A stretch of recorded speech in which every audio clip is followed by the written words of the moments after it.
quando é que a Santa Igreja vai tirar todas as estátuas de Jesus crucificado e substituir por um coração, de preferência sem espinhos? Já chega de tortura. Então a resposta é nunca. Porquê?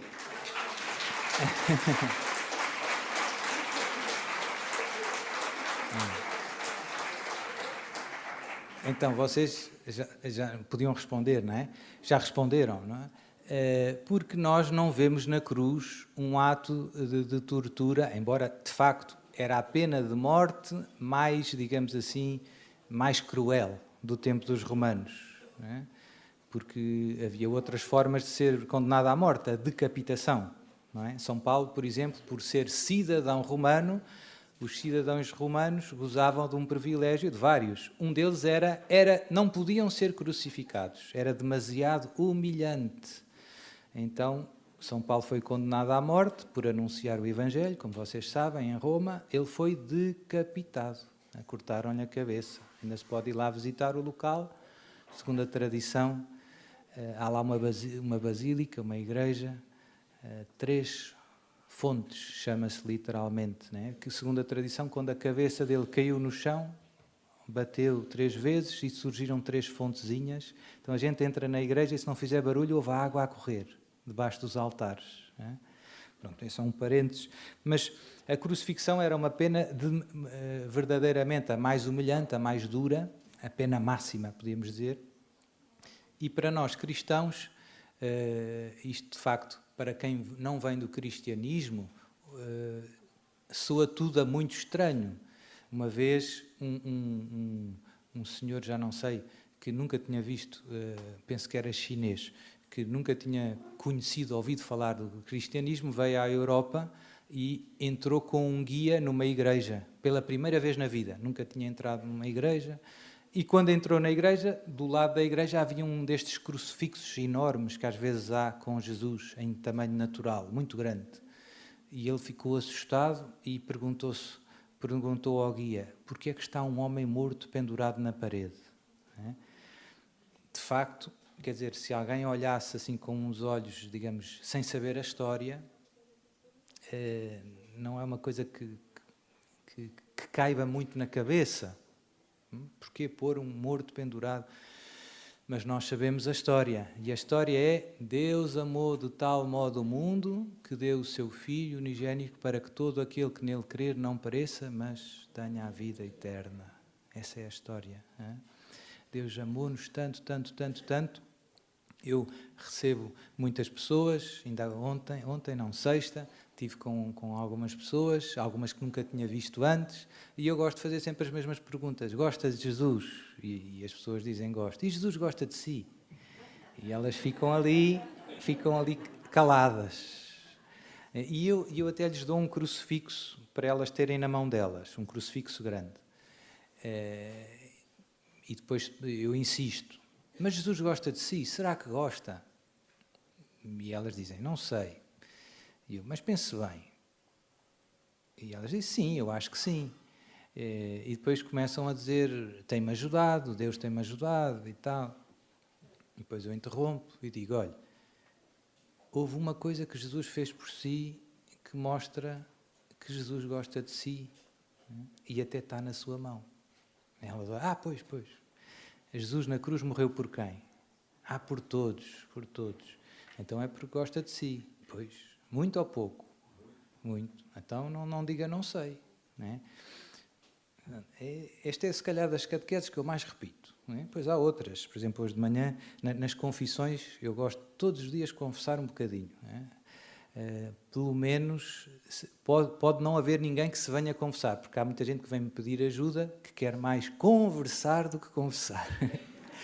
Mas eu tenho um tempo sempre para confessar todos os dias da semana: segunda, terça, quarta, quinta, sexta, sábado, domingo, segunda, terça, quarta, quinta, sexta, sábado, domingo, segunda. Há confissões comigo todos os dias.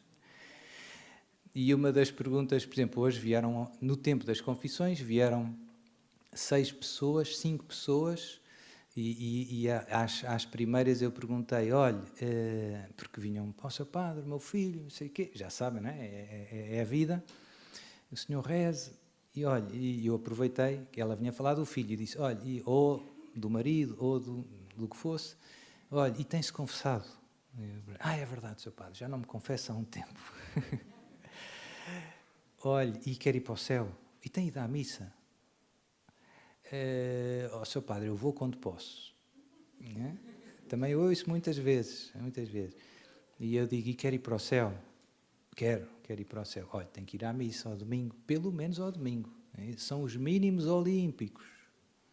Faltar à missa ao domingo é cartão vermelho, vermelho direto. Não tem graça. Pronto, então elas lá ficam meio escaladas. Afinal, a conversa já não está a agradar tanto. E depois pergunto, e confessado? Tem-se confessado? Também já não me confesso há uns anos, Sr. Padre. Para dizer a verdade, já não me confesso há uns anos. E eu a seguir pergunto, e tem tomado banho?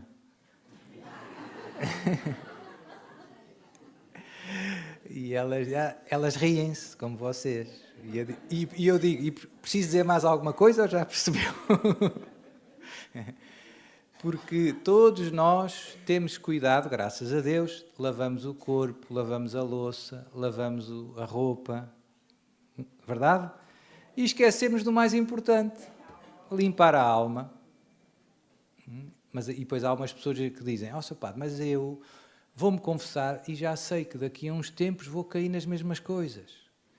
E a esse eu respondo, olha, o prato, quando você vai comer sopa, você já sabe que se vai sujar. Vai lavar e amanhã vai comer sopa outra vez. Não é? Os santos também se confessavam dos mesmos pecados a vida toda. Quer dizer, os mesmos, às vezes não são sempre os mesmos, graças a Deus. Mas no fundo, não mudam muito, são os que são, não é? Não é preciso andar a colecionar pecados novos. Não é? As nossas lutas são parecidas, todas. Não é? Faltas de fé, faltas de paciência, faltas de caridade, sobretudo. Não é? Faltas de humildade, faltas de temperança, faltas de juízo. Não é? É ou não é? Pronto. E depois, suja, limpa, suja, limpa, suja, limpa, suja, limpa, suja, limpa. Quantas vezes? As que for. Pronto. Está assim. É simples. É verdade que a Igreja não obriga a confessar os pecados veniais. Não obriga, mas recomenda. O que é obrigatório? É obrigatório confessar os pecados mortais pelo menos uma vez por ano, por altura da Páscoa. Isso é o que está mandado. Não é? Mas a Igreja recomenda, Catecismo da Igreja Católica, que a gente se confesse também dos pecados veniais. Não é? Se eu cometer um pecado venial, posso ir comungar? Posso. Não é? E na missa, e no fundo, os pecados veniais, se eu fizer um ato de contrição, sincero, arrependido, Deus já me perdoa na hora. E no início da missa temos aquele momento do ato penitencial que serve para eu fazer um ato de contrição. Por todos os pecados, veniais ou menos veniais. Se eu tenho pecados mortais, tenho que me confessar antes de ir à missa, para poder comungar. Se forem só pecados veniais, eu posso comungar. Posso e devo. Sr. Padre, onde é que isso está? Catecismo da Igreja Católica. Eu ganho alguma coisa com o catecismo? Porquê é que está sempre a falar com o catecismo? Porque é a maneira mais simples de nós conhecermos bem aquilo que Deus nos revelou para nos salvar. No fim é isso que nos interessa. O que é que Deus me disse que eu preciso de viver para me salvar? Né? Está tudo sintetizado de uma linguagem relativamente acessível, não é facílima, mas também não é muito difícil, à disposição de todos. Se eu pegar na Bíblia, mas eu prefiro a Bíblia. Obviamente que a Bíblia é a palavra de Deus. Não está ao mesmo nível do catecismo, está acima. Só que a Bíblia são 72 livros e foram escritos ao longo de muitos séculos, com muitos estilos diferentes, com muitos contextos diferentes, e quando eu pego naquilo é fácil que eu me perca. Obviamente que Deus sempre me fala através da Bíblia, mas às vezes sintetizar o que é que Deus diz sobre, sobre a inveja, está em muitas partes da Bíblia. Eu vou ao catecismo, vejo só numa. Está ali. Quando fala da inveja, estão lá as passagens todas da Bíblia sobre a inveja e o que é que a Igreja ensinou há 2000 anos sobre a inveja. É ótimo. É a papinha toda feita. Eu não tenho tempo, compro o catecismo. Pronto, mas eu estava a falar da importância da confissão e da comunhão, destas coisas mais fundamentais, a palavra fundamento, chão, da nossa vida espiritual. Porque às vezes a gente descuida, é a tal história. Algumas destas senhoras já tinham vindo de longe ter comigo. Agora as pessoas começaram a descobrir qual é a minha nova paróquia, já não há descanso.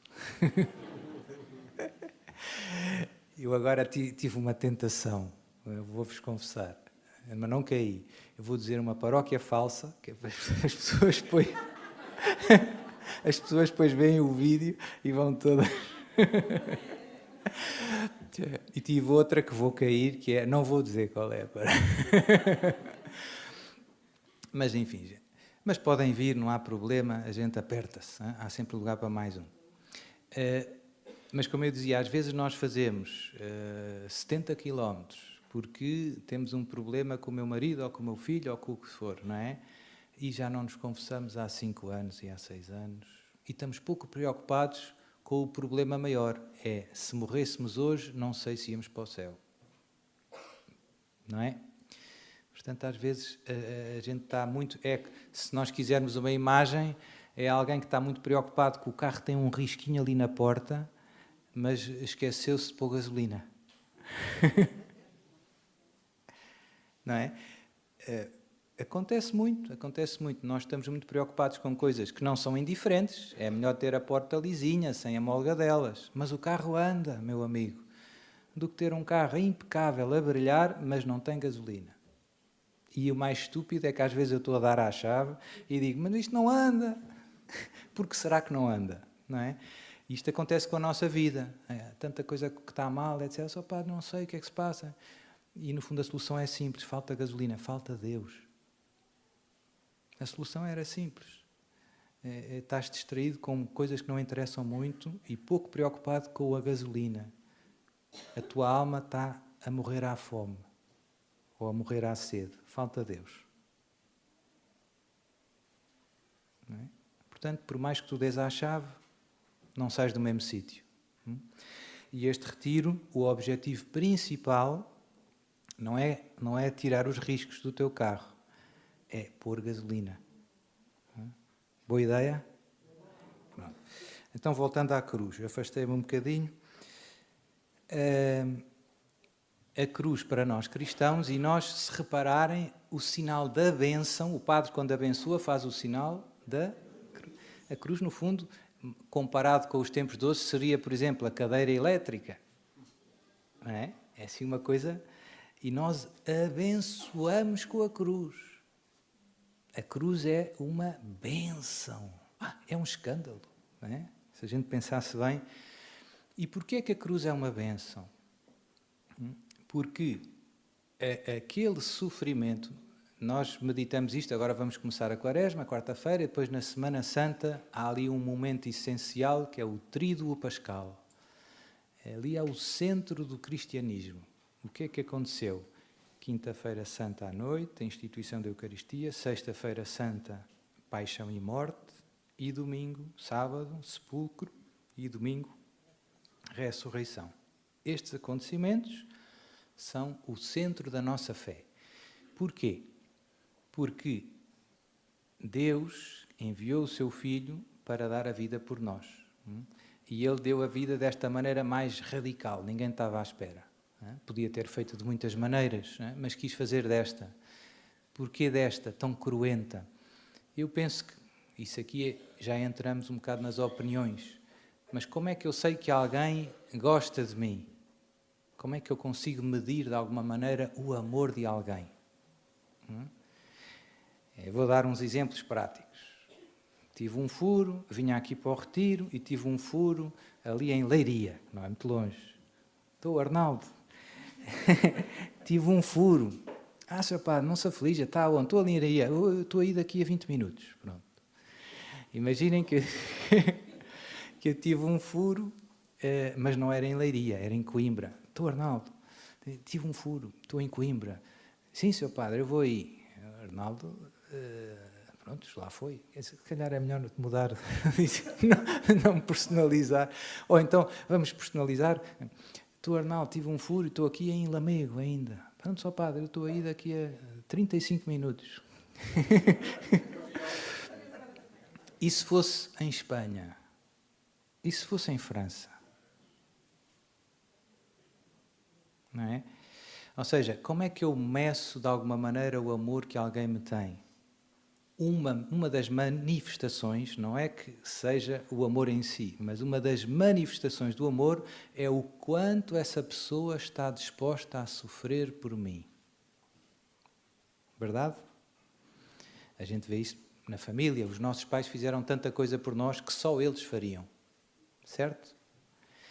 Ou quando há aqueles namoros dos 17 anos e tal, em que ele é tropa aos 17 não é? Mas aos 20, e que foi para o quartel de Faro. E depois ele foi ontem e amanhã é feriado e ele de repente aparece amanhã.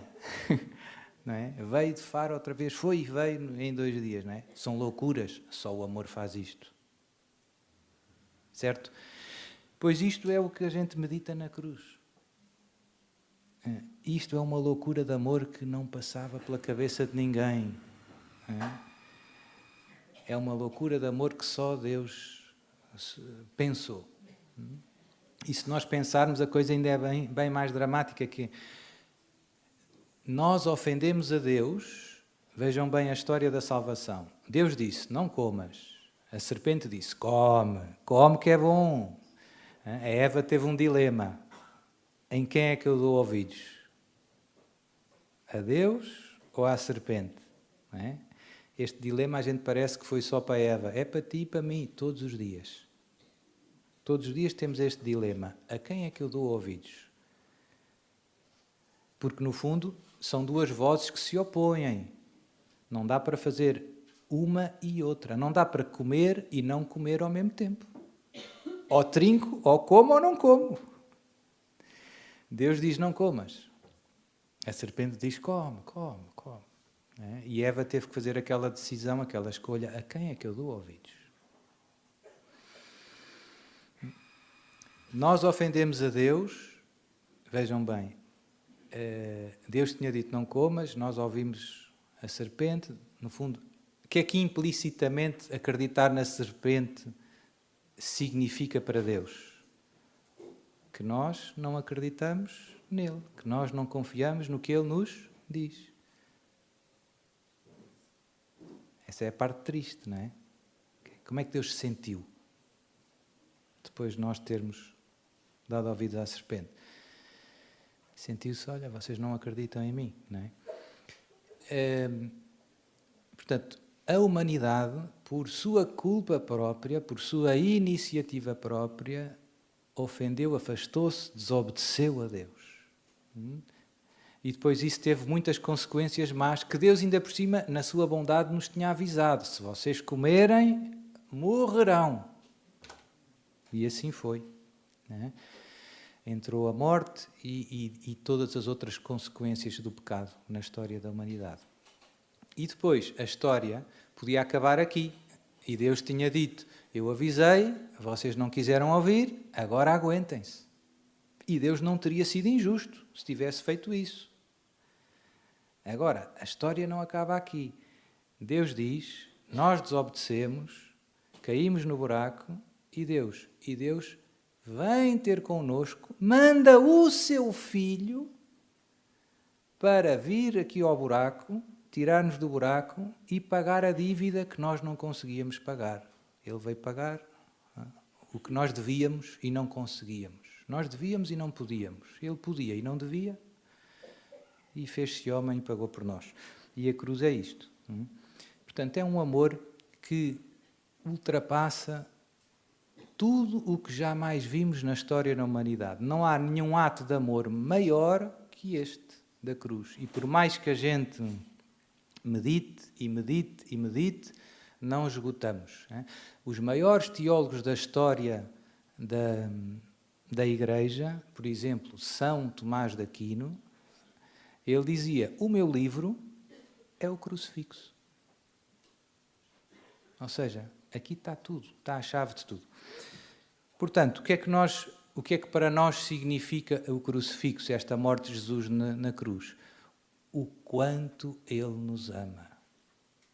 Não é a nossa alegria, quando a gente medita na cruz, não está na intensidade dos sofrimentos de Jesus, nem no sangue, nem nos buracos, mas está, Ele fez tudo isto por mim.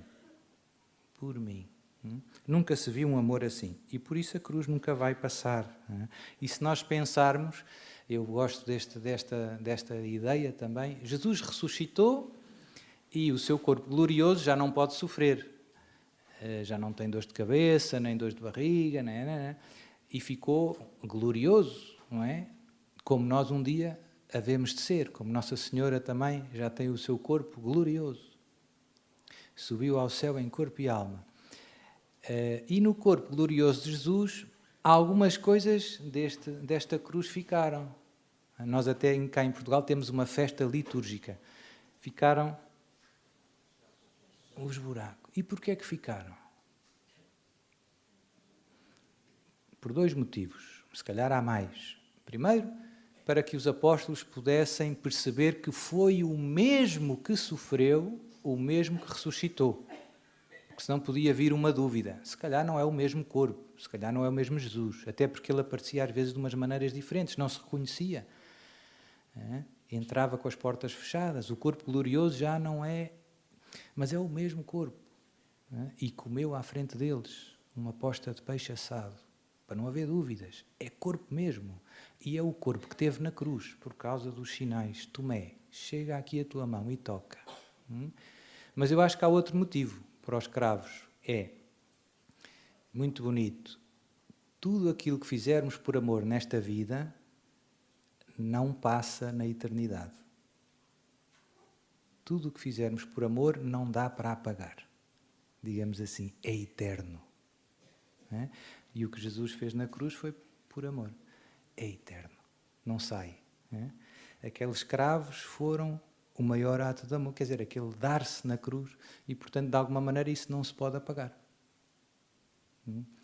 Pronto, portanto, isto para dizer, o cristão não é alguém que, digamos, que é uma pessoa sádica, ou que é uma pessoa masoquista, mas é uma pessoa que sabe que a cruz foi o maior ato de amor que a história da humanidade já viu.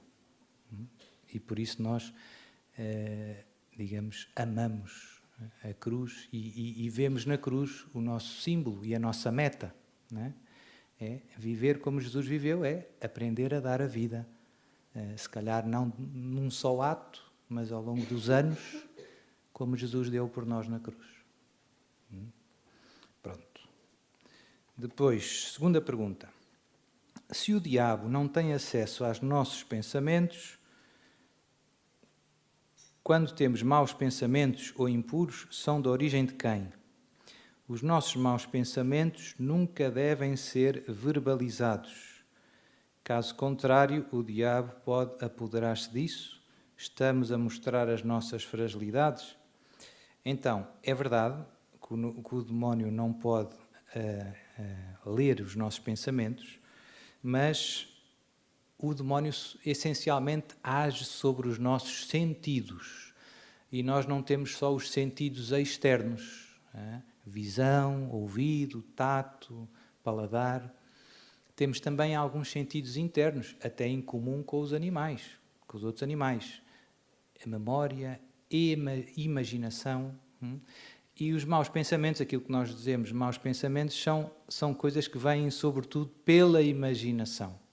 Portanto, o demónio atua colocando imagens na imaginação, mas há uma diferença entre o pensamento, digamos assim, humano ou angélico, se nós quisermos, a razão, aquilo que nós chamamos a faculdade racional, e a faculdade de imaginar. Pronto, a imaginação, por exemplo, nós temos nos sonhos também, e os animais também. Pronto, isto para dizer, o demónio atua através dos sentidos, não através do pensamento direto, mas os sentidos afetam o pensamento, como é óbvio, né? Até os externos, a gente vê coisas, a gente ouve coisas e isso faz-nos pensar coisas. Portanto, é por esse mecanismo indireto que o demónio afeta. Depois, os nossos maus pensamentos nunca devem ser verbalizados, caso contrário o demónio pode apoderar-se disso. É assim, o demónio já nos conhece há uns anos, né? Como a nossa mãe, já nos conhece há uns anos. E, portanto, já conhece mais ou menos como é que nós pensamos, reagimos, como é que nós escolhemos. Embora não conheça os nossos pensamentos diretamente, ele, conhecendo-nos bastante bem, digamos assim, ele consegue inferir, digamos assim, consegue imaginar, entre aspas, não é? Consegue calcular quais é que sejam os nossos pensamentos com uma certa probabilidade de sucesso, porque no fundo ele nos conhece, não é? E ele conhece também todas as nossas manifestações exteriores, ou seja, ele percebe pequeninas coisas que se calhar as outras pessoas não percebem. Olha, ele agora está nervoso, ou ele agora está triste, ou ele agora, embora se calhar ninguém perceba, ele como nos conhece bem, por pequeninos sinais que a gente dá. Agora, não é muito importante, às vezes as pessoas ficam, mas não vou dizer, como se eu quisesse esconder. Nós não devemos gastar muito tempo, nós devemos, em qualquer tentação... aqui também perguntava se o demónio, se os maus pensamentos são sempre do demónio. Podem ser, podem não ser. Não é? No fundo, porque no fundo sobre os nossos sentidos não age só o demónio. Age tudo aquilo que a gente vive, não é? Portanto, a gente vê coisas na rua, vê coisas na televisão, vê não sei o quê, né?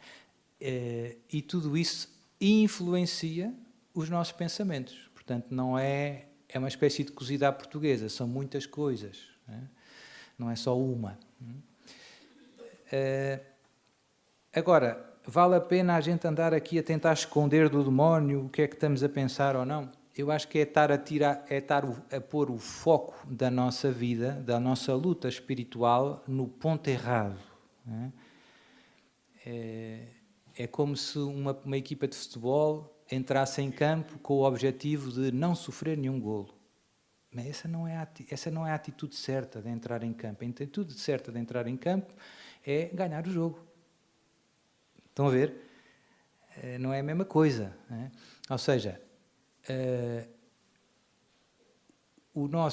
a nossa luta contra as tentações não é só uma luta contra o demónio, portanto a gente deve pedir a Deus a graça de aproveitar tudo o que nos acontece, incluindo as tentações, de que tipo forem, pensamentos, ocasiões, do que for, para amar a Deus e amar o próximo e crescer nas virtudes cristãs, na fé, esperança, caridade, ou seja, tudo são oportunidades de chutar à baliza, entre aspas, e marcar golos. Pronto, essa é que é a atitude positiva, certa, não é?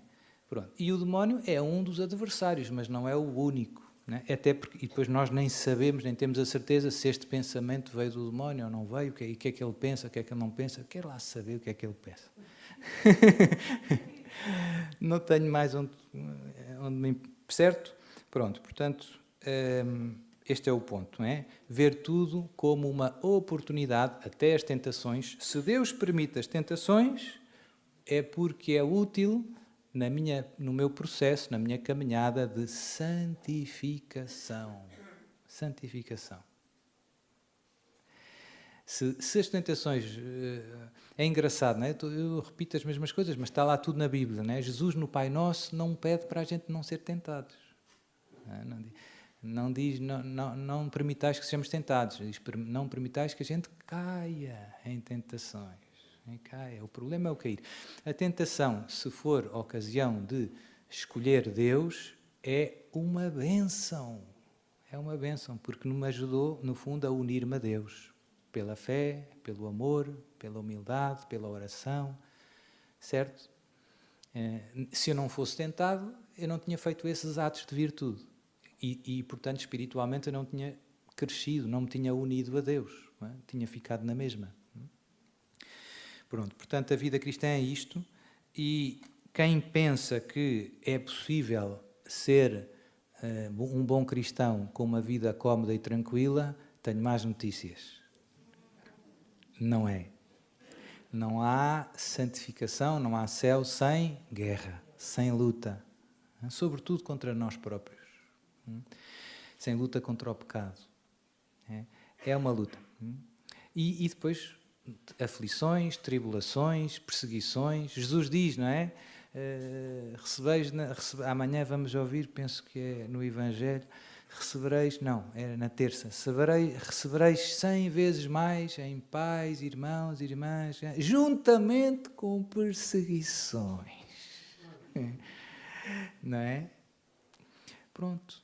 E se me perseguiram a mim, perseguirão a vós. Mas depois a parte positiva. No mundo tereis aflições, mas tende confiança. Eu venci o mundo. Portanto, a vida cristã não é um mar de rosas. Mas estas aflições são a ocasião de exercitar, digamos assim, os músculos espirituais. Se nós quisermos voltar à imagem do futebol, um jogador de futebol sua um bocadinho num jogo. É possível um jogador de futebol não correr? Não. É possível que ninguém lhe toque num jogo de 90 minutos? Não, não é possível. Vai levar uns encontrões, vai levar umas caneladas. E depois vale a pena. Não é? E se ele quiser ser um bom jogador, tem que correr. Não há volta a dar. Não é? E se ele ficar quietinho, sem se mexer, os músculos dele vão atrofiar. E não vai marcar nenhum golo. Pronto. Portanto, é importante ter esta visão realista da vida cristã. É humano a gente não querer chatices e querer paz e querer serenidade e não querer tentações. Esse desejo, no fim, se nós quisermos, é o desejo que a gente tem do céu. Portanto, é um desejo que tem a sua razão de ser. Mas a verdade, a tal má notícia é: o céu não é agora. O céu não é agora. O céu vai vir, mas não é agora. Agora é o tempo da luta. Agora é o tempo da guerra. Não é? E depois é o tempo da paz. Não é? Mas é depois.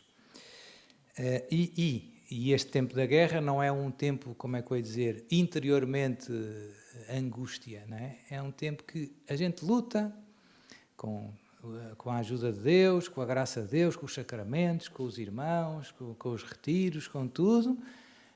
E é cansativa a luta, é desgastante, é como num jogo de futebol, a gente dá o máximo, é cada sprint que a gente fica sem fogo, a gente às vezes acha que não aguenta mais, e aguenta.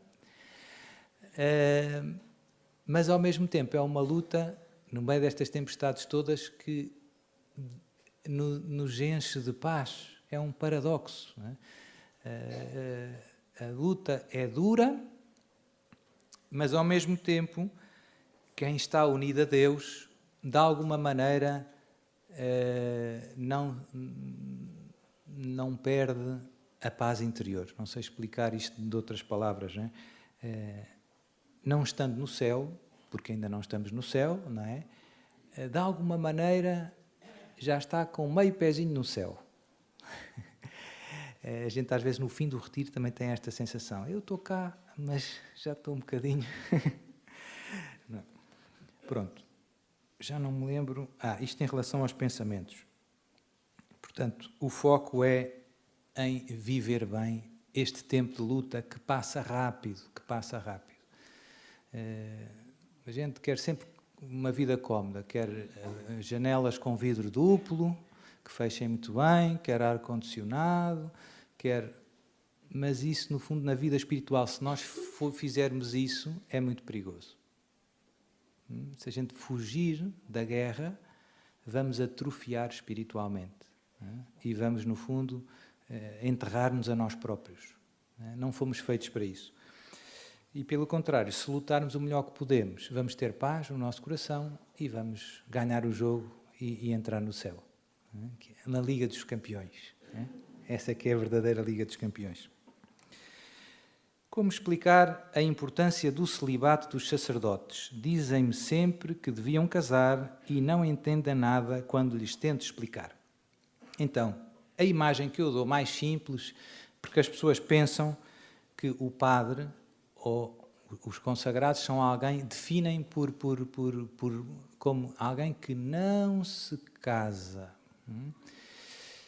E eu penso que a maneira mais fácil de perceber é, no fundo, o padre é um homem casado. Agora vou escandalizar. Ai, seu padre, não se pode dizer essas coisas.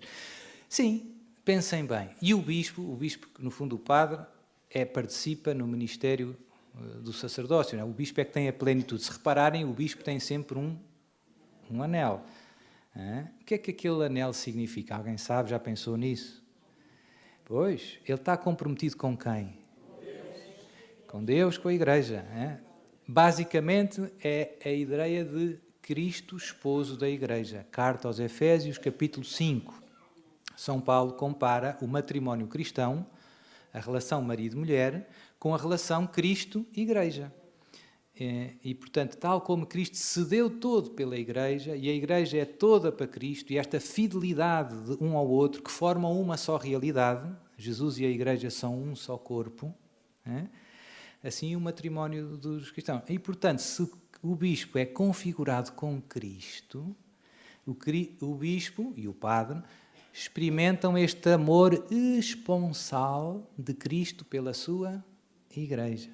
Portanto, no fundo, o padre é um homem casado. É todo da Igreja. É todo configurado com Cristo, que é esposo da Igreja. Portanto, é muito bonito ver as coisas assim. Não é um solteirão.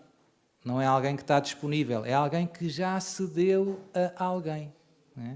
Pronto, tal como um homem casado, não é um homem disponível. E às vezes, isso não significa que... como é que eu vou te explicar? Quando alguém se casa e escolhe, eu escolho-te a ti para a minha esposa e ela para o marido, não quer dizer que ele odeie as outras mulheres, nem que odeie... Não, ele escolheu esta. Esta é a que ele gosta mais. Não é um ato contra os outros, porque às vezes parece que os padres são contra o casamento. Não é contra o casamento. Eu dei-me todo a Jesus, eu dei-me todo à Igreja. Eu sou todo dele. Pronto, tal como um homem e uma mulher se dão em casamento. Portanto, é mais parecido o padre ou um bispo com um homem casado do que com um solteiro que ainda não se deu a ninguém. Certo ou errado? Pronto, eu penso que isto é o mais fácil de perceber. Depois, há muita gente que diz, mas se os padres casassem e tal. E o argumento que eu dou aí é, vejam as outras comunidades cristãs onde os padres se casam. Não há problemas, é um mar de rosas. Há menos abusos sexuais, há menos pedófilos. Sim ou não? Pois, vão ver as estatísticas e vão ver que o celibato é uma bênção espetacular. E que depois há muitos problemas que nós não pensamos, mas o problema é que os padres casam-se e depois há países, há comunidades cristãs em que os padres casam-se e depois separam-se. Não é? E depois têm 4, 5 filhos e não têm tempo para atender as pessoas. Não é? Eu já me vejo aflito e não sou casado. Quer dizer, há muitas coisas práticas que a gente não pensa, não é? E depois, quem é que paga? Quem é que paga a escola dos filhos de um padre com 10 filhos? Não é? Quer dizer, há muitas coisas práticas que a gente não pensa, mas que têm a sua importância. Obviamente são bem secundárias. O mais importante é... E depois, outra coisa que eu gosto muito é o celibato em si, a vida consagrada, é uma espécie de pregação, sem palavras. Eu vou ao supermercado, ou vou na rua, ou as irmãs vão na rua, e alguém pensa, que esta irmã, tão novinha, com boa cara, não se casou. Mas que pena, não é?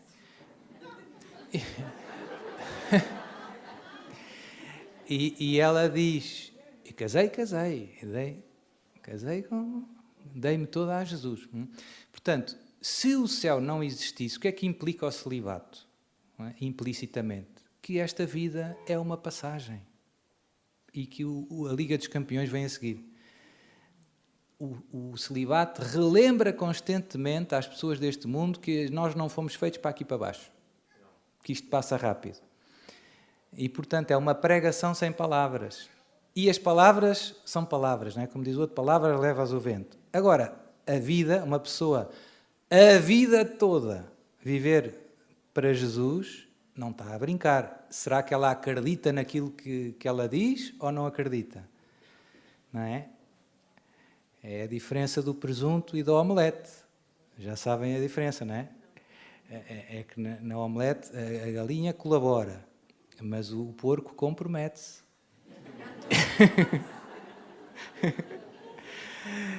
Não é? E, portanto, a gente falar é fácil. Falar é fácil, mas eu quero ver isso com obras. Olha, eu ponho aqui a minha vida toda. Dou-te tudo o que tenho, o melhor que tenho. Dou-te o meu corpo. É? Portanto, será que a irmã Laís gosta de Jesus? Não é preciso palavras. Vê-se, neste caso, até na cor do hábito. Não é? Pronto, é muito importante isto. E o mundo de hoje, em relação à questão do celibato, da castidade, que não são exatamente sinónimos, mas em relação à questão da sexualidade, o mundo de hoje criou um mito que ainda está por demonstrar, que é impossível viver sem sexo. Hoje é o que nos vendem, o que vendem às criancinhas na escola. Não é? É impossível viver sem o prazer sexual. Mas onde é que isso está escrito? Não é? Não é impossível. Não é impossível. E, portanto, um celibatário, quando passa na rua, lembra isto ao mundo. É possível. É possível. É possível. E quem diz isso do sexo, diz muitas outras coisas. Viver sem bens, viver a pobreza de uma maneira radical. É possível. Não é? E o mais bonito é, a gente vê, e é um caminho de felicidade.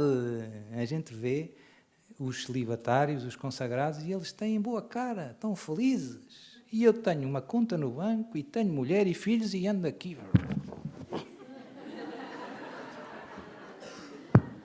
Se calhar o mundo anda-nos a enganar. Se calhar alguém anda-nos a vender banha da cobra. Não é? Pronto, ficam só aqui umas pistas para provocar. Pronto. Ter filhos fora do casamento é pecado? Ou põe em causa a vida e o amor de Deus pela criança nascida? Pronto, já ouvi as respostas. Obviamente que as relações, a sexualidade, o que é que a Igreja ensina? Mais uma coisa que hoje o mundo não quer aceitar. Que a sexualidade humana, Deus é que a criou, é uma atividade que só faz sentido, só é boa, só é conveniente para o ser humano num determinado contexto que se chama matrimónio. No matrimónio é que faz sentido, porque no matrimónio é que uma pessoa dá à outra a sua vida. E a sua vida toda. É? E isso inclui o seu corpo. É? E depois a união sexual é a expressão deste amor conjugal e a realização deste amor conjugal. Alimenta o amor conjugal, faz crescer o amor conjugal.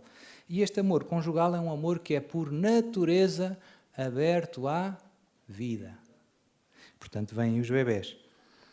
E, portanto, ter relações sexuais fora do matrimónio é sempre um pecado, é sempre algo que não me convém, é sempre algo que não faz sentido. Não é? Eu tenho vários vídeos em que eu explico isto com mais calma. Agora aqui são 5 minutos, são 10 minutos, mas depois quem quiser aprofundar é importante, porque hoje é um dos temas em que há mais confusão. E quando há muita confusão, depois há muita gente que é enganada e que experimenta tristeza, frustração, vazio, não é? Porque anda à procura de uma felicidade na estrada errada. É como se alguém quiser... Eu queria ir aqui de Fátima para Lisboa. e apanhei a estrada errada e às tantas dou por mim e estou em, sei lá, Castelo Branco. É uma chatice. Né? E o problema é que as pessoas fazem isto às vezes e passaram 20 anos, 30 e de repente dão conta, olha, andei aqui feito tolo na estrada errada. Né? Pronto, a boa notícia é nunca é tarde. Né? Nunca é tarde para Deus e para recomeçar. Ó, Sr. Padre, isso nasceu uma criança fora do casamento. A criança, obviamente, não tem culpa do pecado do pai ou da mãe, do pecado do pai e da mãe, e deve ser acolhida com amor, deve ser tratada o melhor possível, se bem que, objetivamente, ela vem ao mundo num contexto difícil, que é fora de uma família, não é? E isso já é, de alguma maneira, uma certa injustiça que os pais lhe causam. Trazê-lo ao mundo e os pais não estão casados, ou um tem outra família, não é? E vive não sei aonde, e tem outros. Portanto, não é o ideal. Mas, e agora como é que a gente vai fazer? A gente agora vai fazer o melhor para minimizar os efeitos negativos do pecado. Como a gente faz com as outras coisas, não é? A escolha foi errada. Mas eu agora já não posso voltar para trás. Agora, olha, paciência, a gente vai tentar minimizar os efeitos negativos e educar bem a criança, amá-la o melhor possível. Né? Os pais têm a obrigação de cuidar dela. É filha ou é filho, não é? E a criança carrega esse pecado com ela? Não. A criança não... O pecado é sempre uma escolha pessoal. Não é? É sempre uma escolha pessoal. Pronto, ela nasce... porque no fundo, eu já percebi, porque há muito, isto também às vezes exagera-se um bocado, há muito esta ideia de que pecados do passado determinam aquilo que o mundo, quer dizer, a sorte na minha vida, não é? Às vezes as coisas correm mal porque eu sou filho de um adultério, etc, etc. Não, não é assim. Não é assim, graças a Deus, não é? E há muitas histórias, não é? Há muitos. E se nós virmos na própria genealogia de Jesus, não é? Na própria genealogia de Jesus, filho de José, quer dizer, a genealogia vem por José porque legalmente a paternidade oficial é dada pelo pai. Na genealogia humana de Jesus, digamos assim, há muitas histórias de pecado. Já pensaram? Não é? É impressionante. Pronto. Esta é parecida, mas até calha bem. Sexo antes do casamento é pecado? Não vamos para o céu? Sim, é pecado. É um pecado grave. Não é? Os pecados contra a castidade, também isto normalmente não é muito explicado, são, por sua natureza, pecados graves, ou seja, pecados mortais. Por isso temos de ter cuidado. Cuidado. Porque, no fundo, perdemos o céu. É uma chatice. E temos que nos confessar antes de comungar. E hoje em dia, e como eu dizia, isto está mal porque ensinam... Vivemos numa cultura em que a perversão é apresentada como um grande bem. Não é? Portanto, o pecado é apresentado às crianças como sendo uma coisa boa. E, portanto, é um caos. Né? E é muito triste, é preciso remar contra a maré. E depois, a cultura, os cinemas, a música, a arte, né? São todas muito a puxar para a sensualidade, no fundo, para o prazer sexual fora do seu contexto. Né? E depois, e depois os pais não educam bem os filhos, etc. É uma bola de neve. Né? Portanto, cada vez há mais problemas nesta área. E porquê é que os pecados contra a castidade são graves?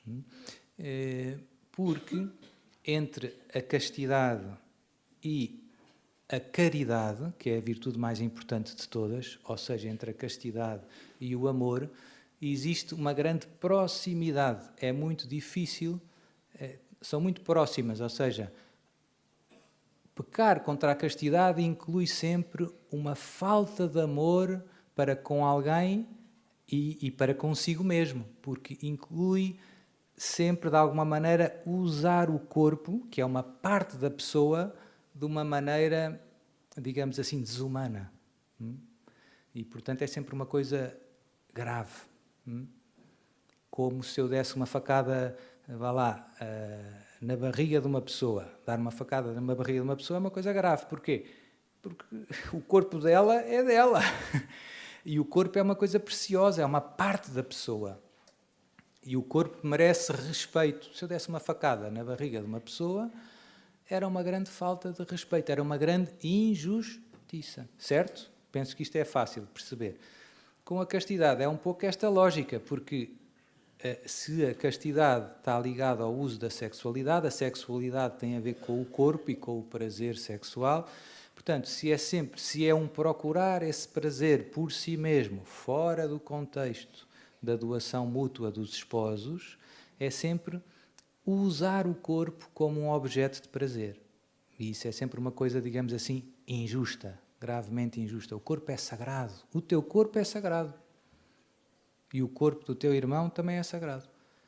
A gente hoje em dia acha que o corpo, não sei, desprezamos um bocado. Ou o oposto, ou idolatramos, não é? A cultura do corpo, acima de tudo. Portanto, o corpo é parte da pessoa. Não é? Jesus ressuscitou. Toca, Tomé, toca. Sou eu mesmo. Sou eu mesmo. Portanto, este é o problema. Agora, a boa notícia é sempre possível viver a castidade. No tempo em que vivemos é mais difícil. No caso do namoro, o que é que eu digo sempre? É muito importante escolher bem a namorada e o namorado. Não é? Ou seja, o ideal é que ele seja católico e que reze. Porquê? Porque não é fácil, quando se tem 15 anos, 17 anos, 20 anos, viver a castidade no ambiente em que vivemos. Depois há coisas que são muito coisas de prudência. Eu vou de férias com a minha namorada para o Algarve 15 dias. Má ideia, não é? O que é que vai acontecer? Não é? Não, vamos só jogar xadrez. Não é? E infelizmente isto hoje em dia já acontece e os pais acham bem. Os pais não dizem nada. Não é? Os pais emprestam a casa, eu vejo, ou pagam as férias, ou não é? Não é? Portanto, já estamos nesta fase de loucura. E é engraçado, também é bonito, há testemunhos muito bonitos, há testemunhos em que os miúdos educam os pais. Não é? E dizem, não, a gente vai com os amigos, e os meus amigos alugamos uma casa, e elas alugam outra casa, e pronto, e rezamos o terço todos os dias. É verdade, é espetacular. Portanto, hoje já estamos a dar a volta, já começa a haver assim coisas assim, e os pais acham, eles são malucos, não sei onde é que isto são os retiros do Arnaldo. Também são os retiros do Arnaldo, graças a Deus, mas não são só. Deus não desiste de nós. Deus está sempre a bater à porta do nosso coração. E o pecado é como as modas, tem sempre os seus dias contados. Não nos satisfaz. O pecado entretém, mas rápida. É como aos foguetes, ou como ao fogo de artifício. E depois? Depois nada, é uma cana preta, no fim, queimada. Não é? Portanto, o pecado, no fundo, tem sempre os seus dias contados. E, graças a Deus, eu já vejo, hoje em dia, uma nova geração com mais juízo que os pais. É um sinal de esperança para o nosso mundo. Ainda são poucos, mas já há alguns. E, às vezes, também vêm à paróquia. Seu padre, vem cá visitá-lo, para lhe dar um abraço e tal. Olha, rezo pelo meu pai, que não vai à missa, não sei o quê, rezo pela minha mãe, que não sei o quê. Já há disto, não é? Pronto.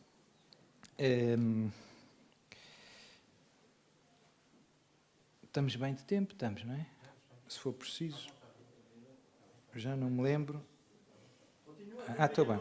Vamos embora. Ainda tenho aqui um molho balante. Há já alguns anos que tenho-me sentido guiada com vários sinais, símbolos, números, 13, 31, etc. Como é que sei se são sinais de Deus ou do diabo? Ok, boa pergunta, gostei. Deus guia-nos, primeiro, Deus guia-nos através de mil e uma coisas. Não é? Só não há maneira de fazer a lista de todas as coisas que Deus pode usar para nos tocar o coração e nos puxar para Ele. A ideia mais bonita que queria sublinhar, que disse agora, não é? Deus está sempre a bater à porta do nosso coração, sempre, sempre. 1 ano, 10 anos, 15 anos, 20 anos, 30 anos. Às vezes a gente vai pela vida, por conta própria, não quer saber. Deus lá bate à porta, né? E a gente também não quer saber muito. Às vezes a gente até sente que Ele nos está a puxar, mas não nos dá jeito. Né? Uma vez... por isso é que eu acho que hoje no mundo muitas das pessoas parece que têm que ter sempre o tempo ocupado e têm medo do silêncio. Eu vejo que hoje em dia vivemos numa cultura em que nós ou estamos no carro, até o rádio ligado, ou está os mais novos, não é? Os mais velhos é o preço certo e as coisas assim. Pronto. Mas a lógica é parecida, parece que temos que estar sempre distraídos, porque uma das coisas que Deus usa muito é o silêncio. Deus fala-nos na voz da nossa consciência, não é? E de alguma maneira aquilo que fazemos ou aquilo que não fazemos, as escolhas, o caminho que damos à nossa vida, a orientação, quando há um bocadinho de silêncio, parece que automaticamente a gente vai pensando nestas coisas importantes. O que é que eu ando cá a fazer? Será que isto faz sentido? Etc. Porque é que eu não sou feliz? Essas questões vêm automaticamente. Portanto, Deus guia-me, bate à porta de muitas maneiras. Há muitas histórias muito bonitas, coisas às vezes até têm graça de como é que Deus faz as coisas. Mas há assim algumas que a gente percebe que são mais típicas. Por exemplo, eu diria, Deus fala de uma maneira muito forte através da sua palavra. Sempre que pegamos na Bíblia e abrimos, cuidado. Porquê? Porque Deus vai falar. Às vezes ele não quer ouvir ou não sabe ouvir, mas Deus está-nos a falar.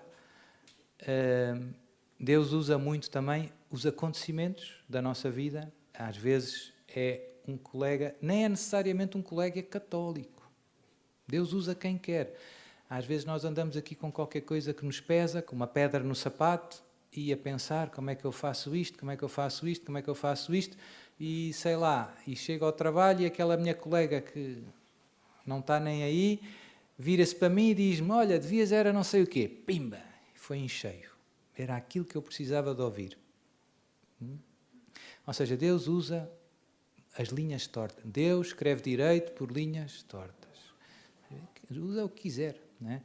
Pronto, e é importante, o que é que eu vejo na minha vida? São muito importantes aqueles momentos em que nós paramos um bocadinho na correria do dia-a-dia, das atividades, e em que fazemos silêncio para falar com Deus e, de alguma maneira, perceber o que é que Deus nos disse há 2 horas ou ontem. Às vezes Deus disse, acabou de nos dizer e nós não vimos, mas se nós pararmos um bocadinho mais à frente, faz-se luz.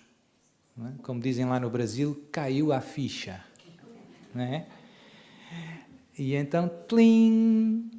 Mas se nós não conseguirmos parar, se nós não tivermos estes momentos em que a gente para, em que a gente faz silêncio, e pode ser a rezar o terço, pode ser só mesmo silêncio, pode ser desligar o rádio no carro, né? Desligar a televisão, deitar fora a televisão. Eu, por acaso, um dia tenho que fazer uma espécie de folheto a dizer assim, 10 dicas para quem quiser ser feliz. Primeiro, deite fora a televisão.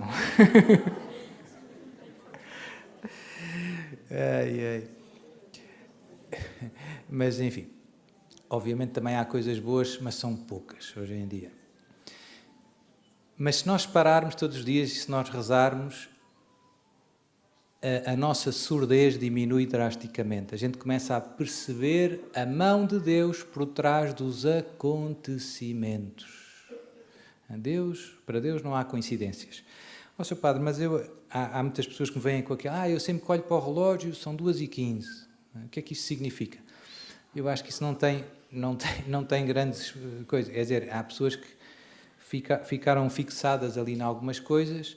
O demónio pode usar isso? Pode, mas só se for para se divertir em tirar-te a paz. Mas estamos a construir um castelo de cartas. Não é? Há pessoas que fazem um castelo de cartas, não é? Porque olhei, e não sei o quê, estava 2h15, e depois, passado 3 meses, ia a sair de casa da minha mãe, olhei, 2h15, e agora, Sr. Padre? Agora nada. Agora nada, está na hora de rezar o terço.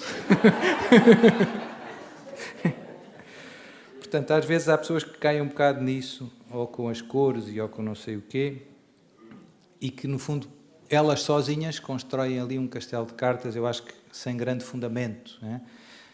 E pronto, mas o demónio pode usar coisas? Pode, mas como eu digo, se nós não lhes dermos crédito, ele desiste rápido. Não é? de coisa. Mas Deus pode usar? Pode, mas Deus usa sempre, como eu digo, com sentido. Como é que eu reconheço a presença de Deus? Normalmente o que Deus faz na nossa vida leva-nos ao arrependimento, à conversão, à mudança de vida. É perceber uma coisa que nós estávamos a pensar que era de outra maneira e estávamos enganados. É mudar uma atitude que nós pensávamos que estava certa, mas que estávamos enganados. É perceber que uma missão que Deus me está a querer dar e que eu não quero aceitar. É isso. Normalmente são coisas importantes, não é qual é o resultado do totoloto. Sr. Padre, isso é que dava jeito. Se calhar não dava. Para salvar a tua alma, se calhar não dava. Porquê é que não ganhas o totoloto? Porque não é bom para a salvação da tua alma. Toim! O uso de drogas é do diabo? Sim. É um pecado grave. O uso do álcool, o abuso do álcool e o abuso de drogas é um pecado grave. Os pecados contra a temperança normalmente são veniais, porque não causam um dano grave à saúde. A não ser que eu tome um copo de veneno, uma coisa que faça muito mal à saúde, aí é um pecado grave, sabendo que faz mal.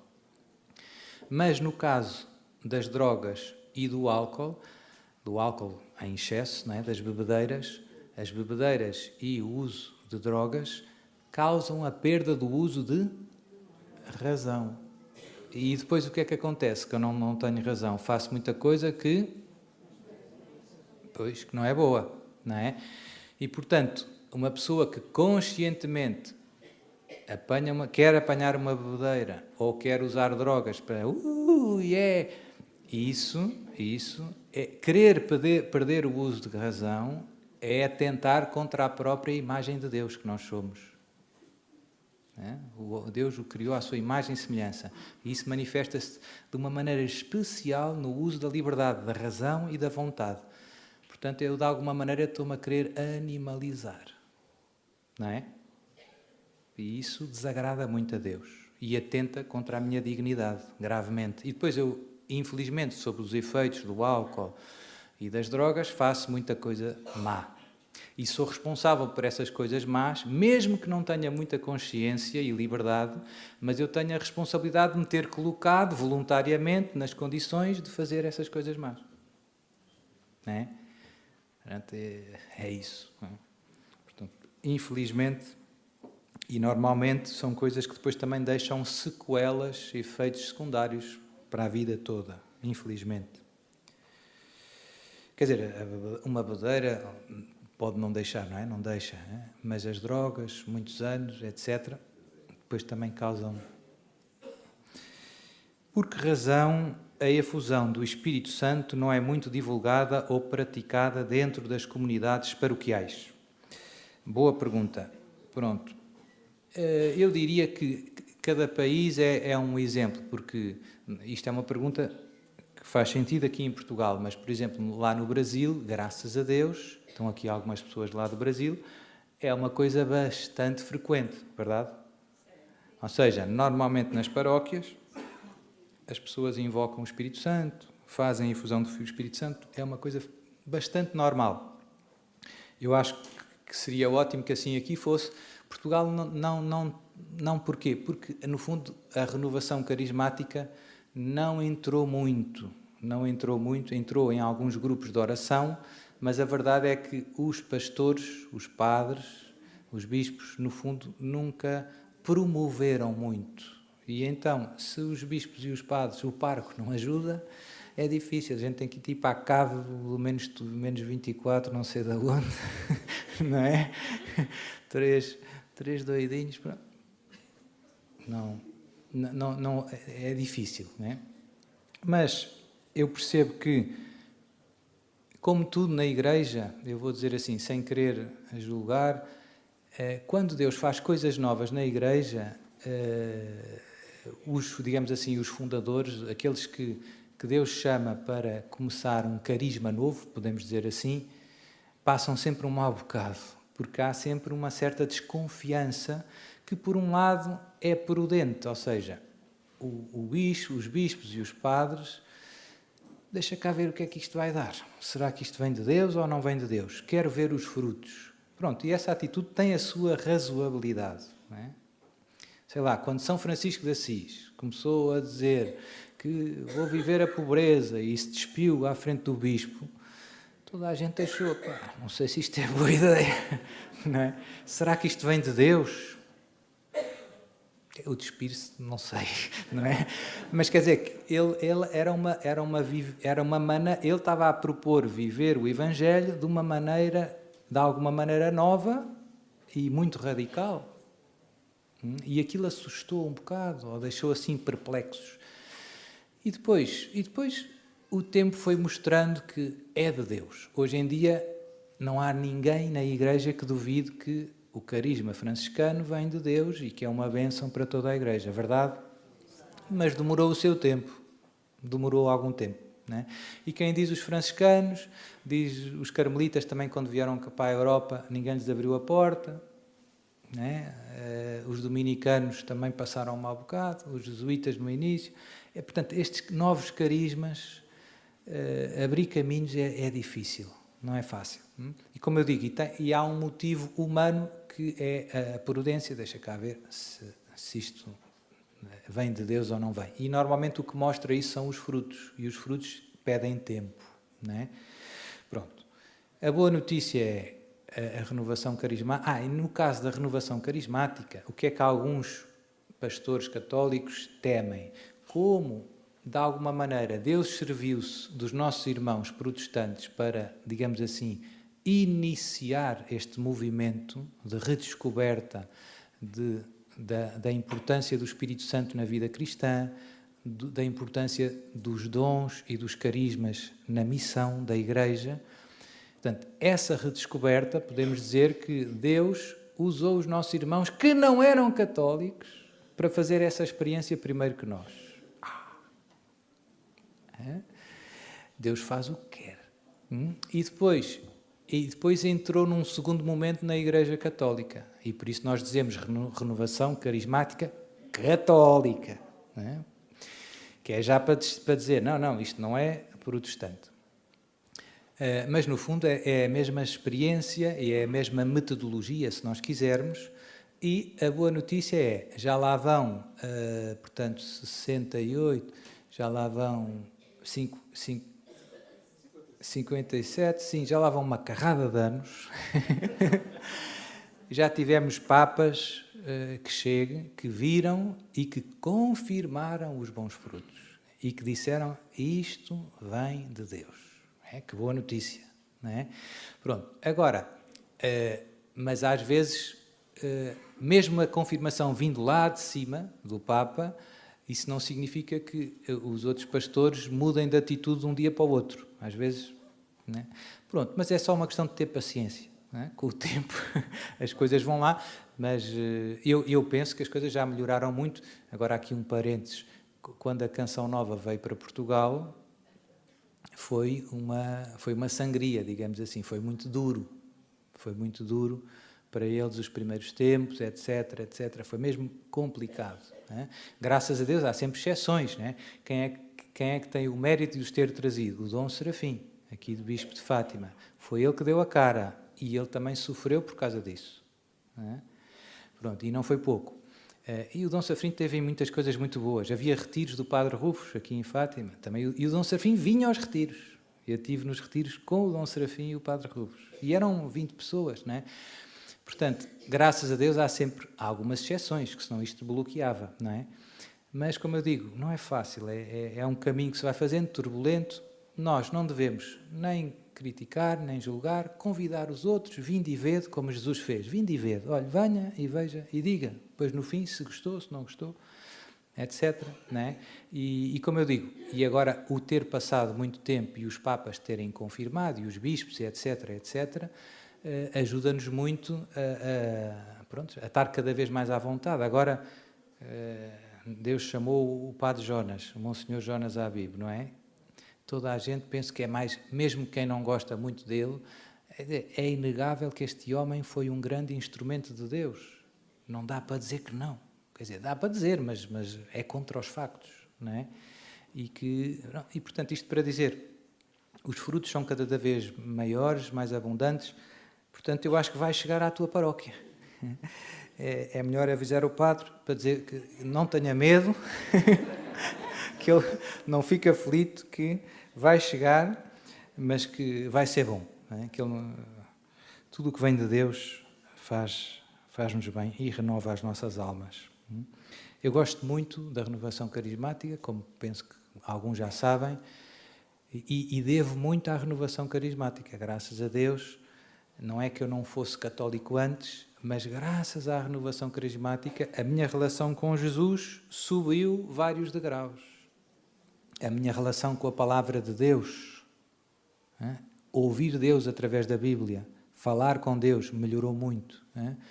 A minha qualidade na oração, rezar, aprender a rezar, rezar melhor, pôr o coração na oração.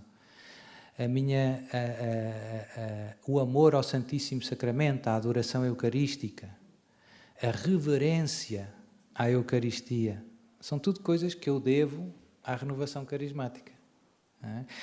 O louvor, a alegria, parece que é outro capítulo na nossa vida. Não é? E, portanto, quando se experimenta, é como um pastel de nata. Quando se experimenta, já não se vai largar. Portanto, e é uma coisa que de alguma maneira é muito bonito. Nos outros movimentos, sei lá, eu falei dos franciscanos, etc., Deus escolhe sempre um instrumento humano. Há aquela pessoa que deu origem àquele carisma. Mas se nós repararmos, quem é que é o nome da pessoa que começou a renovação carismática no planeta Terra? Ninguém consegue identificar. Não há uma pessoa. Não é? É muito interessante, não é? E não há propriamente uma estrutura muito formal, não é? Não há um comitê central da renovação carismática. Nem... É um estilo, de alguma maneira, e que vivifica todos os outros carismas. Eu encontrei na renovação carismática padres franciscanos que se tornaram melhores franciscanos, graças à renovação carismática. Portanto, é uma coisa que não despersonaliza nenhum carisma, nem nenhuma caminhada, que une a todos, mas sem formatar, não sei explicar. Não sei se isto é a experiência dos outros, mas... E descomplica. Eu acho que é uma das coisas bonitas da vida cristã. E isto é a prova da presença de Deus. Ser cristão, amar a Deus e amar os irmãos, é simples. Não é como tirar um mestrado em matemática. Não é? É simples. Não é? A gente experimenta, eu acho que nestes retiros experimentamos isso bastante bem. Quer dizer, é preciso pensar um bocadinho, mas no fundo são algumas decisões, é abrir o coração, é confiar e as graças começam a acontecer. Pronto. É simples. É como ligar uma luz. Muda. Né? E, portanto, que pena não usarmos mais isto. Às vezes eu vejo nas dioceses e nas paróquias Plano Pastoral para o ano 2025-2026. Um livrinho com 170 páginas. Bonito, né? Com muitas cores e logotipos e não sei o que mais, e objetivos e planos e não sei o que mais. E depois um esforço enorme para fazer encontros, para divulgar e não sei o quê. Ninguém quer ir aos encontros. Quer dizer, aquilo é tudo um esforço humano com boas intenções de levar Deus, mas não funciona. É como alguém, a sensação que eu tenho é como aquelas pessoas que andam a arrastar os pés, já estão assim, aquilo não vai. Né? E por outro lado, vejo aqui os retiros como eu digo, a experiência no Renovação é, não há grandes planos, a gente quer deixar Deus fazer. A gente vai se juntar e vai rezar. E a coisa acontece. Né? Portanto, é ótimo. Não é preciso perder sono antes, nem gastar tinta nem impressora.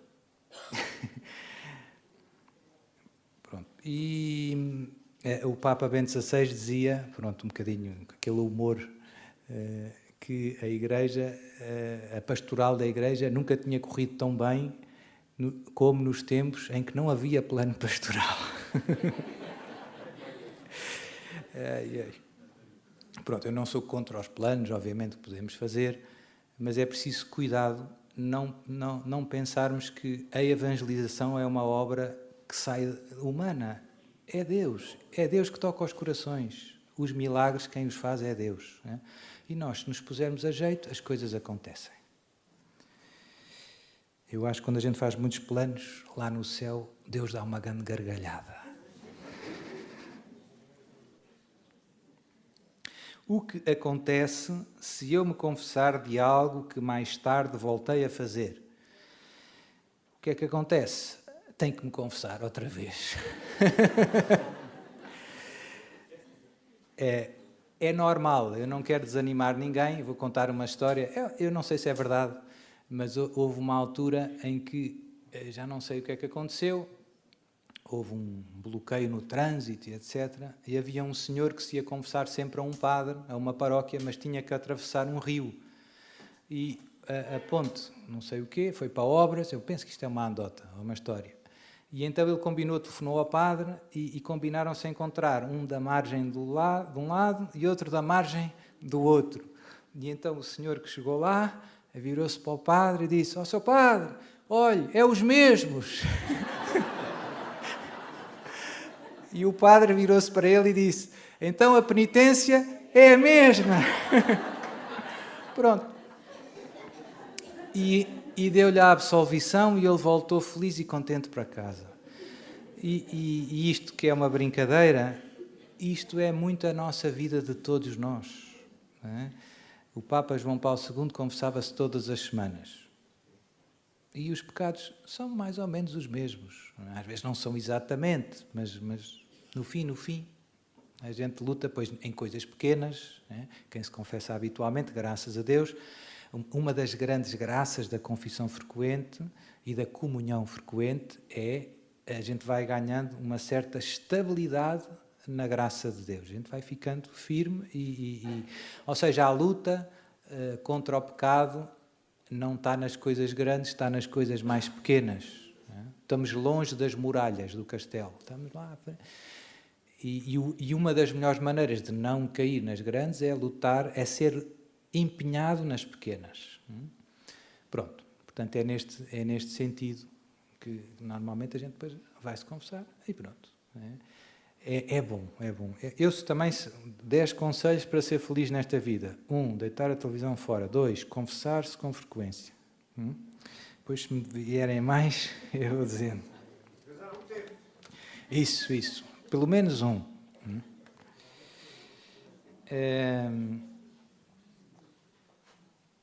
É até às 6h30, não é? Um casal com casamento católico divorciou-se. Após algum tempo, reconciliaram-se. Podem voltar a comungar após essa reconciliação, apesar do divórcio civil?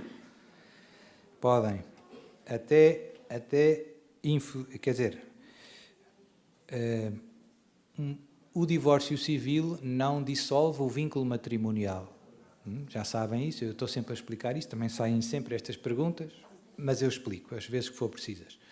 Portanto, divorciaram civilmente, mas continuaram casadinhos, como no dia do casamento. Agora reconciliaram-se. Festa no céu, pronto. Não é? Não, agora é importante também civilmente depois resolver aquilo para não dar escândalo, para não dar maus exemplos. Não é? Porque há pessoas que depois podem pensar, então, mas eles estão divorciados ou não estão? Não é? Mas nós queremos os direitos. Mas isso também há o casamento com separação de bens, ou não sei. Há várias, a lei prevê várias coisas, mas isso é outra coisa. Não é? Portanto, quem está casado pela Igreja deve... Ou seja, o casamento, a instituição matrimonial, tem uma dimensão pública, social, se nós quisermos, não é? Perante a sociedade, somos marido e mulher. Perante Deus e os homens, digamos assim. Mas, mesmo no caso em que se divorciaram e se arrependeram, e que, ou que pelo menos um se... Quer dizer, às vezes há divórcios que são sofridos. Há uma parte que não se quer separar, a outra quer se separar, e hoje em dia a lei facilita isso e consegue-se separar mesmo contra a vontade do outro, não é? Então a parte que sofreu o divórcio, digamos assim, não pecou. Ela que quer, ela sabe que está casada, ela não quer o divórcio, mas não conseguiu impedir.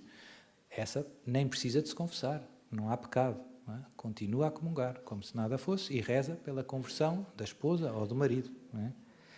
E o marido, se arrepender daqui a uns anos, pronto, ótimo, pode-se confessar e comungar, mesmo que não seja imediatamente estejam a viver juntos, porque às vezes pode não ser possível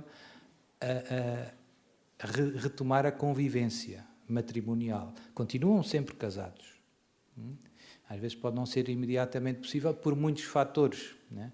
Porque foi trabalhar para o Japão e não sei o quê, não sei o que mais, entretanto casou-se com outro e tem mais 3 filhos e tem que os educar e não sei o quê. Agora não vou fazer esses casos todos, mas pronto, a boa notícia é, enquanto vivermos, enquanto respirarmos, podemos sempre arrepender-nos de qualquer pecado. De qualquer pecado. É? O único pecado que não tem arrependimento é o não querer arrepender-se. É o tal pecado contra o Espírito Santo, é esta obstinação no pecado. Aquelas pessoas que não querem largar o pecado. É? Mas se eu me arrepender, seja que pecado for, há perdão. É uma boa notícia.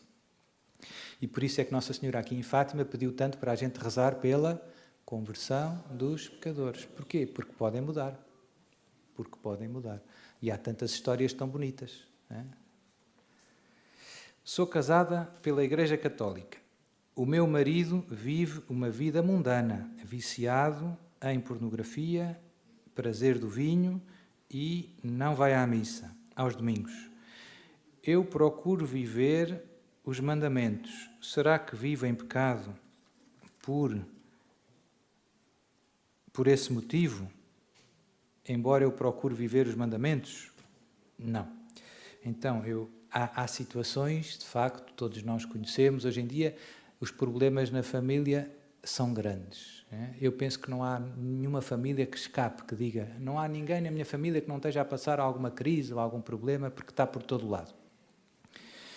Pronto, neste caso, o marido está muito no pecado, não quer saber, a mulher procura viver os mandamentos, reza, vai à missa, etc. Obviamente que ela não é responsável pelas escolhas do marido. Ela reza pela conversão do marido. Pede a Deus. Portanto, não só não há pecado, como no caso dela até há mérito. Até há boas obras, porque ela, no fundo, tenta trazer Deus para o coração do marido. Pela sua vida santa, pela sua oração, pela sua paciência. Pronto. E isso agrada muito Isso é, no fundo, lutar pela conversão dos pecadores. Agora, é verdade também que se antes de casa é difícil. Seu padre, agora é que acertou em cheio. Não é? É difícil, porque os de casa não nos querem ver e tal. Está bem, lá estás tu com essas coisas, muda, tira a canção nova, quero o Benfica, dá cá o comando, sai daí e tal. olha, vou para o café, não sei o quê. Pronto. Não é? Agora, eu também já dei vários conselhos. Há outros, agora hoje estou com os provérbios, não é? Não é com vinagre que se apanha uma... Ou seja, o meu marido está numa vida de pecado. Implica comigo por tudo e por nada. Eu acho que não é com grandes sermões que ele vai mudar. Portanto, a minha estratégia, o que é que seria? Dê-me alguns conselhos para eu conseguir ajudar o meu marido. Então, trincar a língua. Não estar sempre...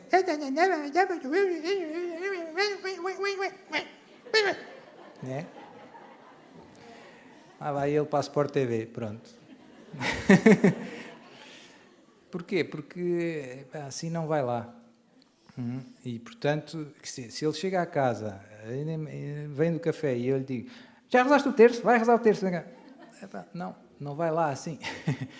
Portanto, trincar a língua e tentar, no fundo, a arma que eu sugiro é não usar tanto a palavra para tocar o coração dele, mas usar gestos de amém. Chegar a casa e dizer, oh marido, que bonito que estás hoje.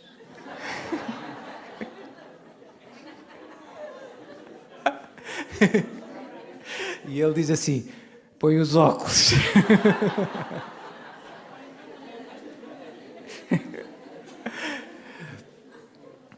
E depois ser gestos de amor. Olha, o que é que gostavas para jantar? Eu preparei aquelas iscas com cebolada que tu...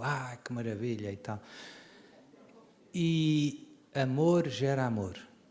Amor gera amor. É muito difícil uma pessoa ser amada, e a gente sabe, e ficar insensível. É quando alguém que a gente não conhece nos ajuda, no meio da rua, eu tive um furo, alguém que para, que me ajuda ali, obrigadinho, olha, como é que se chama? Sou Luís e tal, Luís, obrigado e tal, toma lá e tal. A gente agradece espontaneamente. É difícil não dizer nada. Não conheço ninguém que não agradeça, por pior que seja. Não é? Portanto, o amor gera amor. Mas é preciso calma, é preciso paciência, porque é como as plantas, elas não crescem numa tarde. Se eu semear aqui um eucalipto, amanhã está quase igual.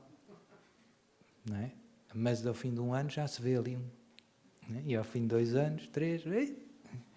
Portanto, eu penso que essa é a estratégia, e vou dar um exemplo, uma última ideia de uma mãe que eu achei graça. Isto foi há uns anos bons, há uns 30, que eu falei com uma mãe aflita e ela dizia, seu padre, olha, eu desisti de falar de Jesus aos meus filhos. Ela tinha 2 filhos e estavam naquela fase de adolescentes, universidade e tal, e ela meio em pânico já, só via os disparates todos e tentava.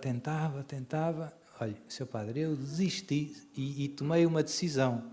A partir de hoje, eu já não falo mais de Jesus aos meus filhos, eu só falo dos meus filhos a Jesus. E eu achei que foi uma boa decisão. Eu disse, olha, boa ideia. Não chateie os seus filhos e fale mais com Jesus. E peça por eles. Faça como Santa Mónica. E eu também uso muito a imagem, aquela parábola do filho pródigo. É muito interessante. O filho pede ao pai metade da herança. O pai podia dizer, não, isso não é bom para ti, não te esquece isso, depois vais gastar o dinheiro mal. Podia ou não podia? E disse, pronto, se é isso que tu queres, filho, aqui tens. E depois o filho foi-se embora, esbanjar o dinheiro, e o pai foi atrás dele. Não apareceram mensagens a dizer, já rezaste o terço? Não. O pai ficou à espera. Portanto, é muito bonita essa parábola, porque o filho teve que bater no fundo, voltar para casa. Eu acredito que o pai estava a rezar, sem parar pelo filho. E quando o filho veio ao longe, o pai viu logo e fez a festa. Não é? E, portanto, eu penso que nós somos convidados a imitar essa lógica, esse método. Não é? Respeitar a liberdade dos outros, não forçar.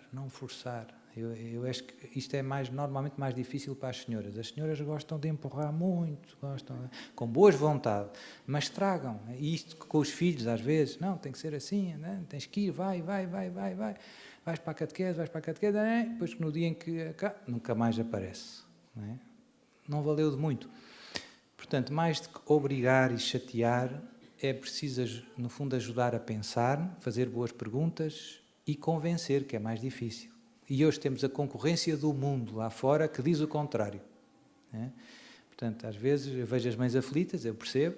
Porquê? Porque a televisão que ele vê diz o contrário, os amigos dizem o contrário, os professores na universidade dizem o contrário, e a gente sente-se aqui uma formiguinha a remar contra a maré. Mas a boa notícia é, Deus é mais forte. E uma mãe que reza, pensa em Santa Mónica. Vence, é só uma questão de quando. Portanto, é preciso calma.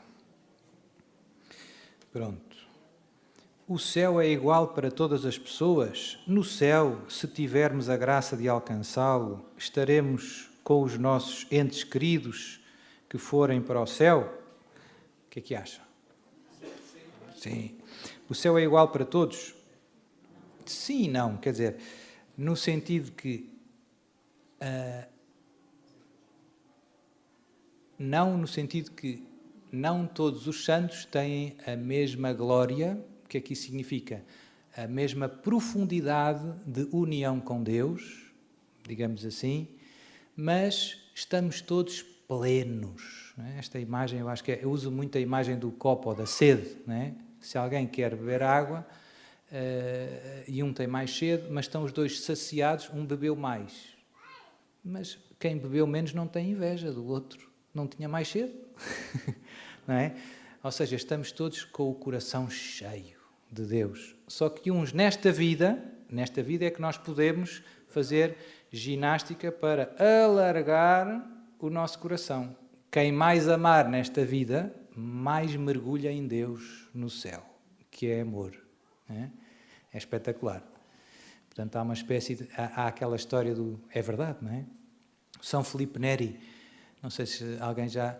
O São Filipe Neri teve uma experiência mística em que o Espírito Santo desceu sobre ele, o amor de Deus entrou fisicamente nele e o coração dele alargou tanto que ele sentiu umas costelas a partirem. E doeu-lhe mesmo. Deu-lhe estalo.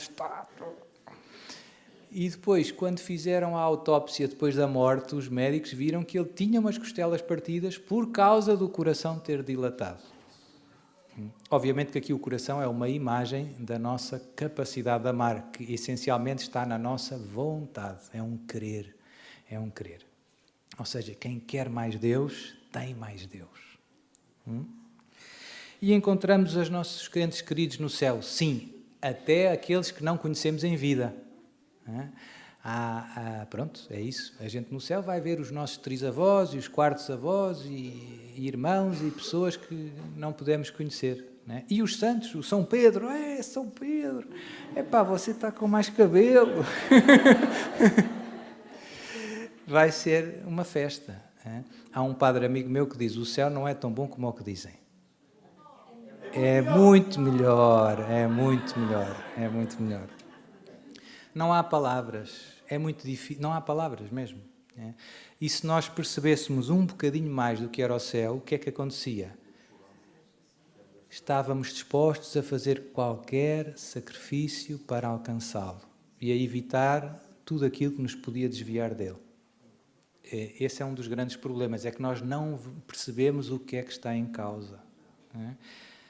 Ou seja, se eu percebesse que isto era o bilhete do Euromilhões, jackpot, não usava isto para acender a lareira. Não é estúpido usar isto? Bilhete do Euromilhões, jackpot. Mas está frio, está muito frio, eu vou... Porquê? É isso que é o pecado. O pecado é por um bocadinho de calor, não sei o quê, eu hipoteco, eu queimo o prémio da vida eterna. É estúpido. É sempre uma decisão muito estúpida. Nós somos burros. A verdade é isso. Sempre que eu peco, é estúpido. Mas pronto, mas Deus é tão bom, Deus percebe que a gente não lê, não percebe bem o que é isto. Não é? Se a gente percebesse melhor, era tudo mais fácil. Os pastorinhos, o que é que os mexeu tanto com eles? Nossa Senhora mostrou-lhes o... E eles perceberam, isto não é brincadeira. E então isso mudou completamente a vida deles. O resto dos anos que eles viveram cá na Terra, eles viveram, isto é sério. Nós temos que ter cuidado para não ir para o inferno e temos que levar muitas almas para o céu. As pessoas não percebem isso. Não é? E se percebessem um bocadinho mais, ia tudo ao sítio. Não é? Não era preciso tantos retiros. Não havia muito. Porque nós queríamos o céu mesmo, com toda a força. Não é? Vai, Sr. Padre, que ainda é capaz. Qual o perigo do Reiki? Ayahuasca? Não sei bem como é que isto se diz. Yoga e acupuntura. Então, hoje em dia, popularizaram-se, primeiro, há um movimento, infelizmente, que já dura há umas décadas, que foi entrando aqui na cultura ocidental, foi promovido sobretudo por pessoas, digamos, ligadas ao mundo do esoterismo, da gnose, das sociedades secretas, que se chama Nova Era. E a Nova Era, vocês já ouviram falar, eu não sei se o Arnaldo já falou, mas não? Neste retiro ainda não, mas a gente costuma falar sempre porque é importante. A Nova Era é uma espécie de religião light, bem cómoda para as pessoas de hoje, em que Deus é uma entidade, é uma energia. Não sei se vocês viram aquele filme da Guerra das Estrelas.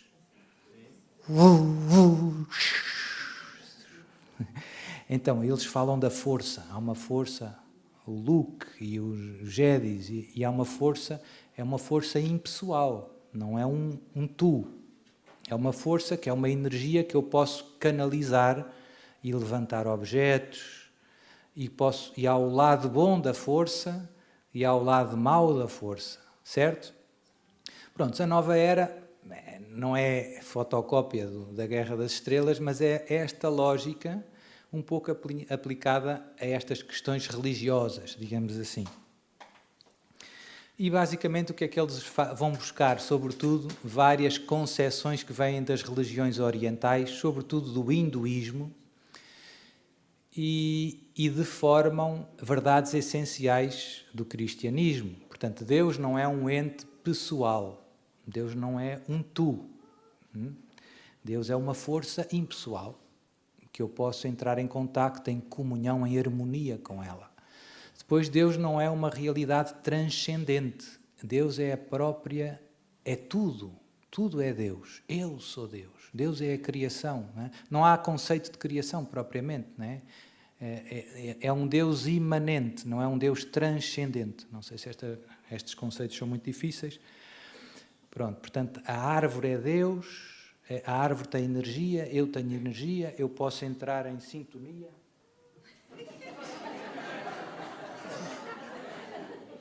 E, portanto, a Nova Era vai nesta onda. Estou a brincar, mas pronto, mas é para... E, portanto, não há conceito de pecado, portanto, Deus não é um tu, há só um conceito de ignorância, de falta de conhecimento, portanto, o que é preciso é ser iluminado, o que é preciso é subir no estado de consciência de si mesmo, descobrir o Deus que eu sou. Estão a ver? Vai tudo por aqui. E dentro deste mundo da Nova Era, que depois é um mundo muito heterogéneo, há muitas variantes, é um bocado como uma gelataria, tem para todos os gostos e sabores. Não é? Existem as chamadas terapias energéticas. Não é? Há várias supostas terapias alternativas, portanto, são formas de curar doenças ou problemas que recorrem a supostas energias, mas não é que tem uma validação científica. Não há estudos científicos a mostrar que isto funciona. É só uma questão de crença. O Reiki é uma das mais difundidas cá em Portugal, mas noutros países não é bem assim. Há outras que são mais difundidas. Portanto, o nome não interessa tanto. O que interessa é o princípio. O princípio é, eu invoco uma suposta energia para curar uma doença. No yoga, O yoga é uma forma, quem conhece o hinduísmo, o yoga, no fundo, está ligado ao processo da nossa união com a divindade. A palavra yoga significa união, literalmente.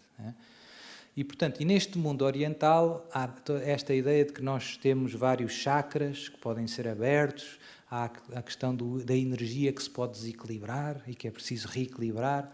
E, portanto, estas terapias alternativas surgem neste contexto de tentar ajudar as pessoas com uma pseudo-terapia de tipo espiritual, digamos assim. Isso é perigoso? Sim. Primeiro, isso é pecado? Sim. É uma forma de magia branca. Estou a invocar forças que não são o Deus, Pai, Filho e Espírito Santo, que não são o Deus Criador do céu e da terra, para me ajudarem a obter, neste caso, uma coisa boa, a cura de uma doença. Mas invocar essas forças em si é um pecado contra o primeiro mandamento. Não terás outros.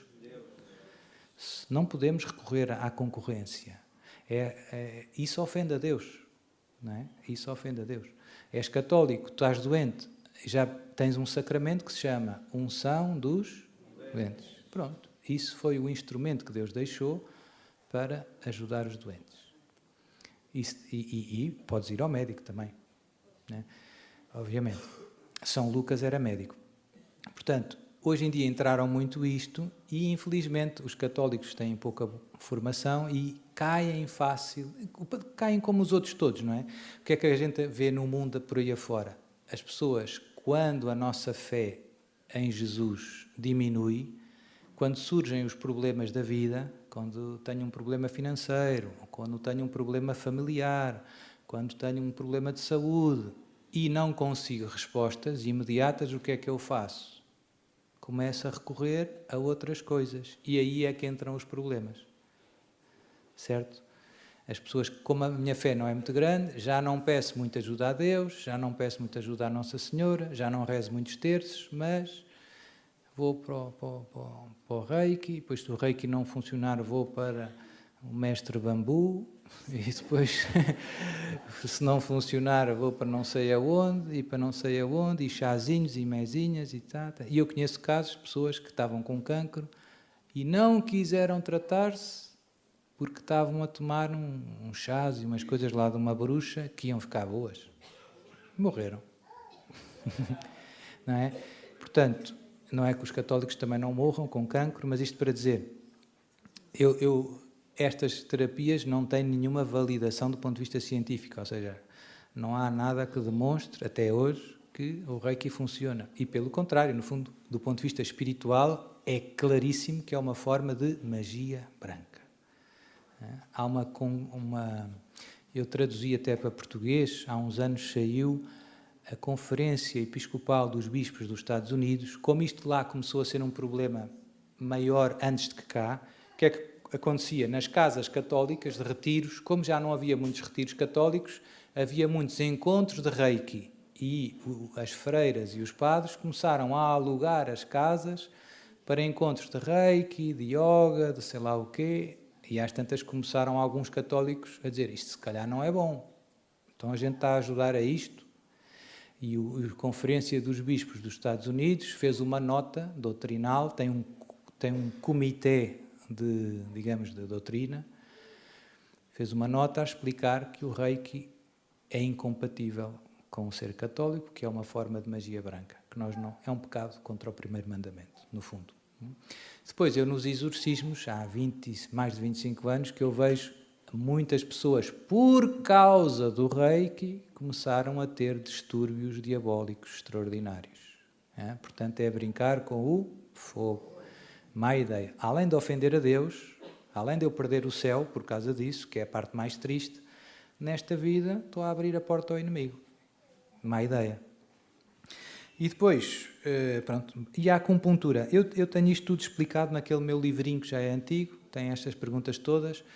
A acupuntura é menos, quer dizer, a acupuntura a sua origem é da medicina tradicional chinesa, que também tem uma visão do homem incompatível com o cristianismo, que nós somos energias, etc., isso tudo.